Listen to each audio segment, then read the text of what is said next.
Welcome to Studies in Theatre MOOC program. Today I'm going to carry forward a discussion about contemporary trends in theatre. And today's trend that I'm discussing is storytelling. Friends, storytelling, or my dear students, storytelling has been revived in contemporary performance cultures. We find there is a revived interest in storytelling for various reasons. And this is one such theatre practice which I think has a lot of scope in places where proper theatre constructions are not available, and it is something simple to begin with. So for those who are totally uninitiated, for those who have a lot of interest in theatre but want to carry forward with some small steps, this particular practice is a good point to begin with. uh, what is the storytelling in theatre? Telling a story through live actions. It relies on spoken words and physical acting to share events with audience. Its main aim is to bring the story to life on stage and make audience feel that they are part of it. So it is a dynamic and captivating art, and it dates back to ancient times. It involves the oral tradition of narrating tales, myths, legends, and personal anecdotes to audience. I You remember in my initial discussion, I told you about how our earliest forefathers began narrating to each other their experiences of the day, and that transformed into a performance practice around ritual, around their faith, and around their social circles. So, narrating tales, myths, legends, personal anecdotes to an audience, often accompanied by gestures, facial expressions, vocal modulation, to bring the narrative to life, is storytelling. The earliest is oral tradition, the earliest form of storytelling where people pass down cultural knowledge, historical events, and moral lessons from generation to generation through spoken words. In many cultures around the world, storytelling was a central aspect of community gatherings, celebrations, and rituals, serving as means of entertainment, education, and cultural preservation. And our country has a rich tapestry of folk performance traditions that incorporate storytelling as a central element. These traditions vary widely across the regions, cultural languages, cultural practices. Many theatre practices in India are dependent on storytelling. And the brilliant thing about this is that they have survived today as well. They are very fruitfully taking forward this element of storytelling even in this age. Look at, for example, the tradition of Kathakali. Kathakali is a classical dance drama where in Kerala, and it combines intricate hand gestures, facial expressions, elaborate costumes with storytelling. Performances often depict episodes from Hindu epics like the Ramayana and Mahabharata, as well as the local myths and legends. Another very famous tradition which revolves around storytelling is from Karnataka, that combines music, dance, dialogue, and elaborate costumes to narrate mythological stories, historical events, and moral tales. Performances are typically held outdoors and feature vibrant makeup and target and larger than life audiences. Sorry, characters. Then another very beautiful kind of a tradition that has storytelling in its core is Baul tradition. Baul, who is a Baul? A Baul is a folk music tradition from a singer, and this tradition exists in Bengal, roots in Bengal, where itinerant singers known as Bauls roam from one village to the other, singing songs of love, devotion, and spirituality. Their songs often have very beautiful messages through allegorical storytelling. Puppetry, of course, puppetry has stories in it.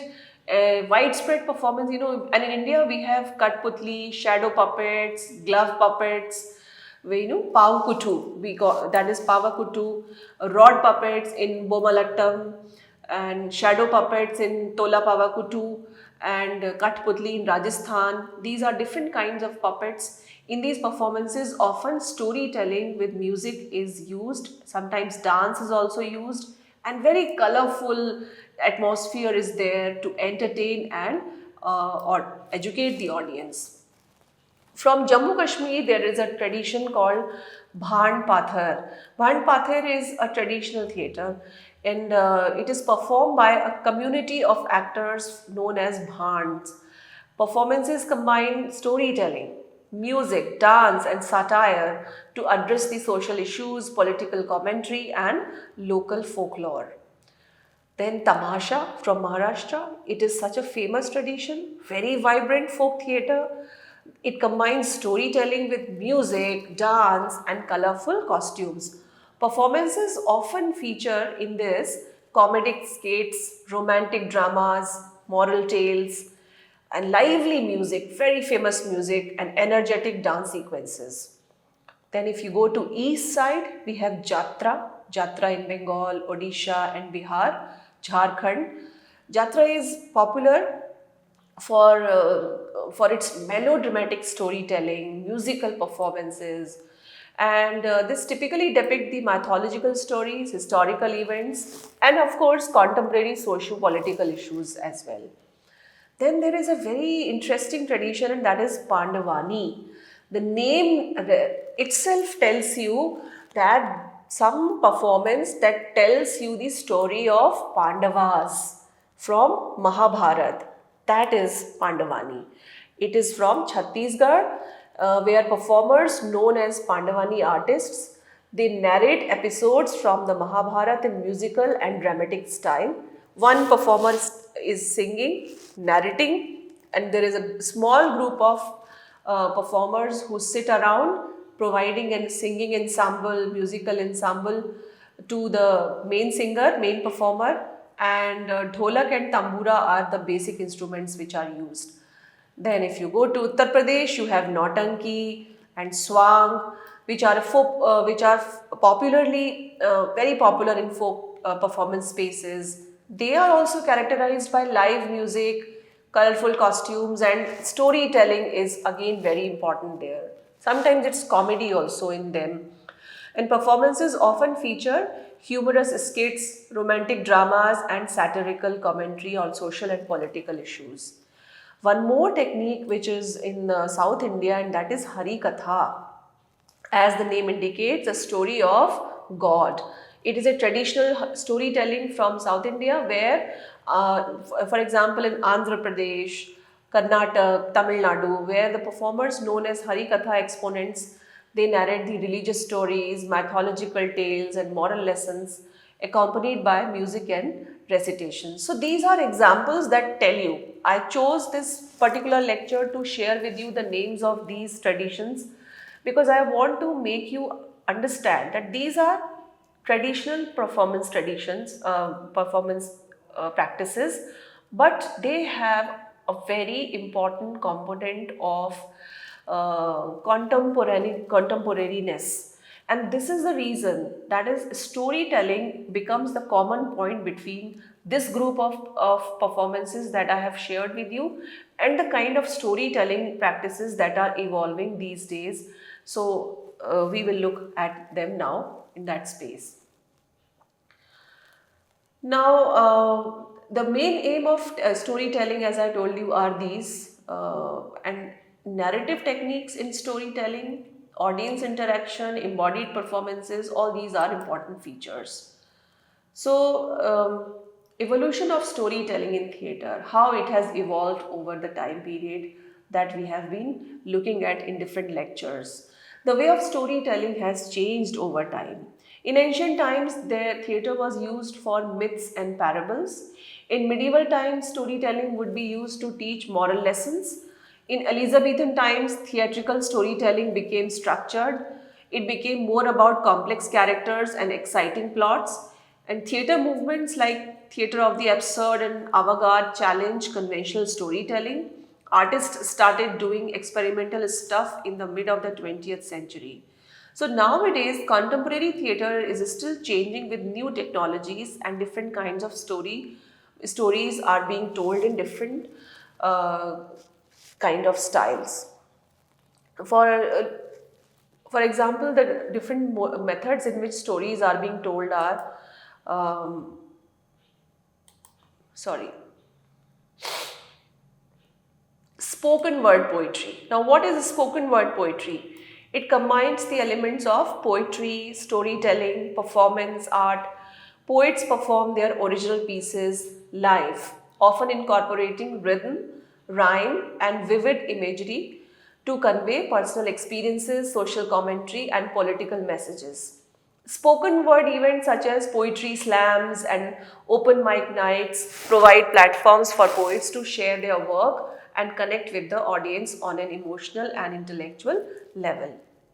Then stand-up comedy is emerging out of it because that is also based on storytelling.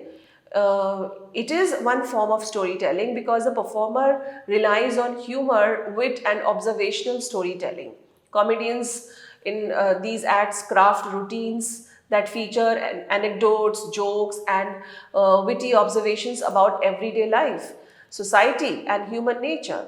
Through their performance, comedians engage audience in laughter while offering insights into the human condition and sparking conversations about relevant topics. Then you also have one method called, or a technique which is evolving now, is digital storytelling. Because technology is adding more options, more avenues, and it has expanded. Storytelling, therefore, has expanded into digital formats such as podcasts, web series, interactive narratives. Digital storytellers use multimedia elements such as audio, video, graphics, animation to create immersive storytelling experiences that can be accessed online or through mobile devices. These platforms allow storytellers to reach wider audience and experiment with new storytelling techniques. And then immersive theater is also taking storytelling to a new level because it blurs the line between performer and the audience. It creates interactive and participatory storytelling experience. Audience members are often invited to move through the physical spaces, interact with the characters, and influence the outcome of the narrative. So, immersive theatre productions may take place in unconventional settings. We have done a lot discussion on this kind of theatre in our previous classes as well, previous lectures as well. And then, of course, multimedia storytelling, which where you combine digital technology and use sound effects, projections, soundscapes, lighting effects, interactive elements to make your storytelling be more powerful. Then you have interdisciplinary collaborations where musicians, dancers, visual artists, technocrats, artists of fine arts, weavers, farmers, whoever you think can collaborate for an experience of diverse storytelling. So this is how you can see that storytelling has become an altogether a very different experience nowadays. In ancient time, this was very limited, but now all these things have opened up. The benefits of storytelling in theatre, it sounds very simplistic, but I just want to inspire maybe some of you because it is a healthy practice. It helps to connect the actors and audience emotionally, which enhances the experience of both. It brings joy, learning, creativity, and connection to everyone involved. It captures the audience's attention and provides entertainment and enjoyment through compelling narratives, characters, and plot. It often serves as a platform for social and cultural commentary addressing relevant issues. So these are the benefits that a storytelling method has, and if you choose storytelling as your medium, you never know, you can take it to a very next level, very different kind of innovation and experiment. So challenges of storytelling in theater are these: communicating the story clearly to audience can be tricky, can be challenging, because you can get tired. You need to make your audience believe what you want to narrate. You are the person who's telling it, so you have to understand, read, and assess the story, its text in detail. So there are some technical challenges like lights, sound, sets. These can impact the storytelling process. So it requires careful coordination. While performing, things like forgetting dialogues or equipment breaking can happen. So if you forget a particular text while telling the story, that can be tricky. Although there are so much improvisations possible in theater practices, experience of these kinds of things in order to become a storyteller.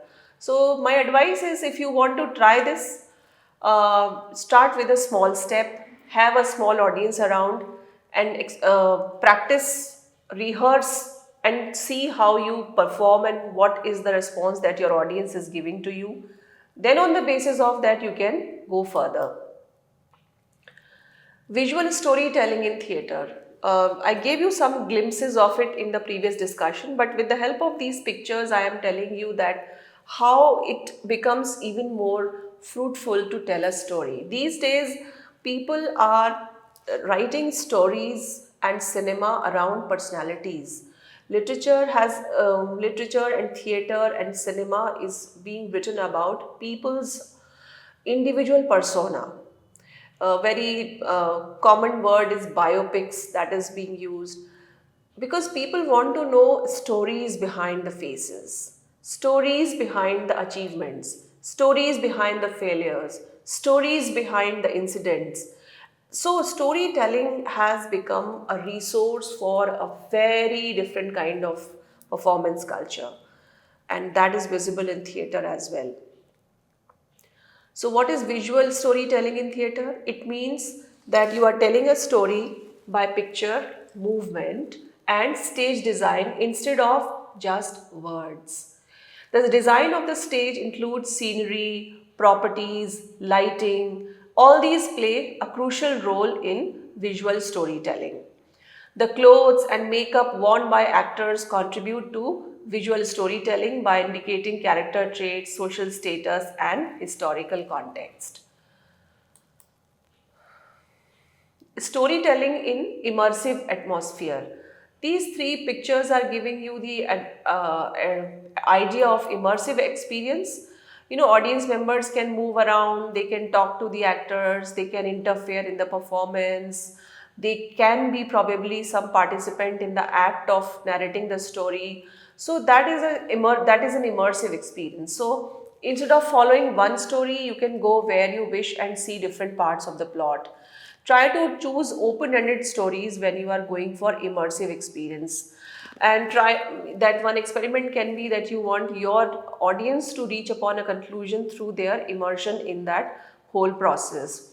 Then, since audience can talk and explore the setting, it looks like as if you are setting into the story, a sense of involvement develops, and therefore audience becomes one of the characters in this immersion process.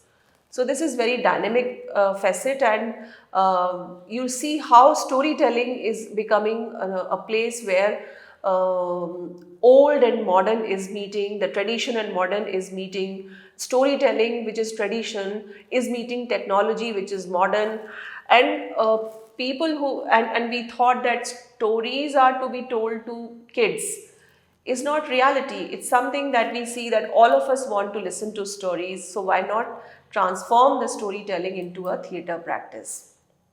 Storytelling in a devised theatre. What does that mean? The performer works together to make up the story themselves without using a script. Each performer represents their notions and feelings to make the storytelling unique. The story might not follow a straight line or a particular order. So I have watched this kind of theater where people sit down to tell stories to each other, and while they are telling the stories to each other, they start feeling that they can change what they disagree with each other on what was decided to be narrated. Then they change the text of the story, they tell something else, and then they had given this text to the audience at the end of the play in order to compare it with what they have done it to in the wake of the performance, how it changed, the whole storytelling changed. Then there was another method in which the storytelling devising was done, devised theatre process, where the storytellers were performing their storytelling, and when the audience were participating in that storytelling, in the gaps in between the telling, there were some junctures where the storyteller would stop and would talk to the people. And then, whatever ideas or the feedback the audience would give, he would change that story and he would take the story in that direction and then try to create a story around the idea that the audience member had given. But that was very sharp, that was very fast, it was something very innovative, and it of course requires a caliber of a very different kind in this art for you to be able to do that. But you can definitely do that because some of us are very interesting story makers. We can create stories there and then. So why not cultivate this as an art? Cultivate this as a practice of theatre.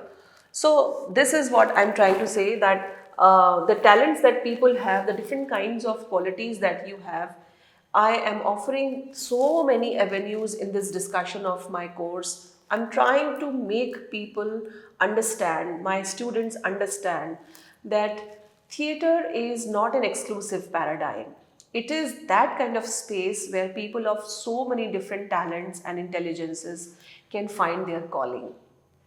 Now, moving on, we have another storytelling in interactive theatre, where the interactive storytelling, what happens is that audience not only join in, affect how the story unfolds by making choices, talking to characters and letting you drive the plot forward. The actors talk directly to the audience. So here it's not the storyteller only who's talking, but it's the actor, that role, the role that actor is there, reacting to what the audience say and making things up on the spot. So this is the example that the previous example that I gave you in the devised theater, it is applicable here also. And audience then, they were clapping when that story changed and a very unique ending took place. In fact, in one of these experiences, there also what happened was that the same story was narrated twice in the performance of the entire period. Like, the performance was divided into two time frames. In the first time frame, the story was narrated and the audience were allowed to intervene, and there was a kind of ending to the story. Then the same story was told again, and this time the actors performed the original text that they were supposed to perform, and that audience was then comparing it. It was left to them to analyze, to judge or assess it.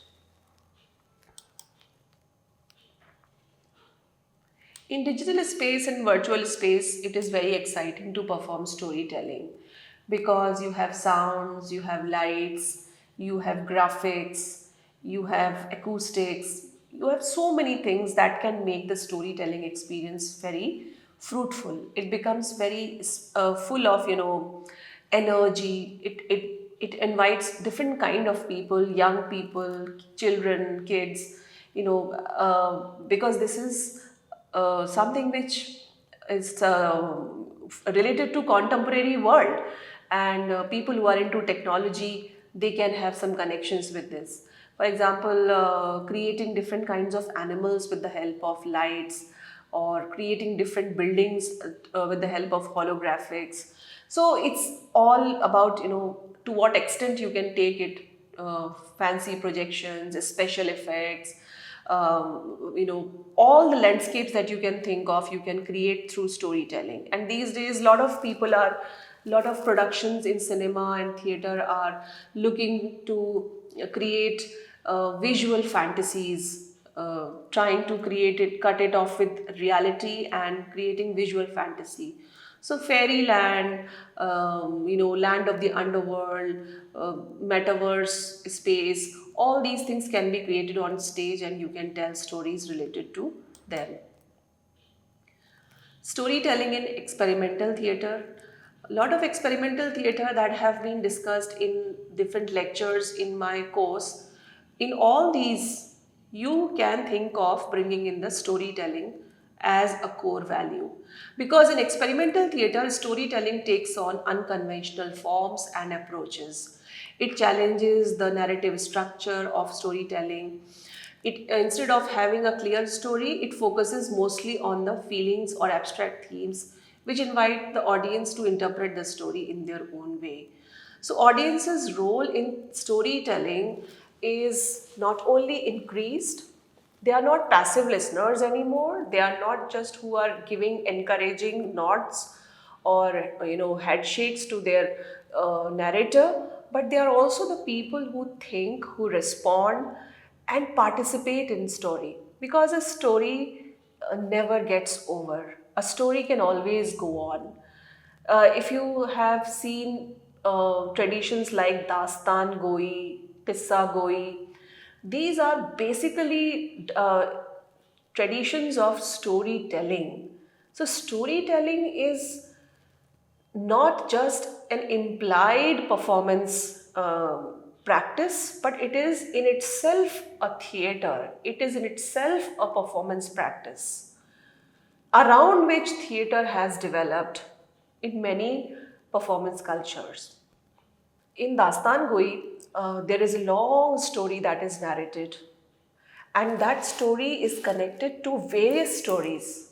The narrator digresses and then comes back to the main thread, then again digresses and comes back to the main thread. The narrator has to be very beautifully talented in order to play with the words, hand movements, body language, gestures. In plain, simple, original Dastan Goi, the actors are not supposed to have music with them, have any support system with them. And it is plain and simple storytelling with the voice of the narrator, with the words of the narrator, that the audience is transported into the make believe. They travel in the entire world of fancy and yet they end up having a suspended disbelief. So that is the power of storytelling. So the lecture may have sound a little bit of repetition of couple of things that have existed in other lectures, but it is because I wanted to create a separate signification of storytelling. That is why I have done it. So I hope you have enjoyed this discussion. Thank you very much. See you in a different lecture. These are the sources of pictures used. See you.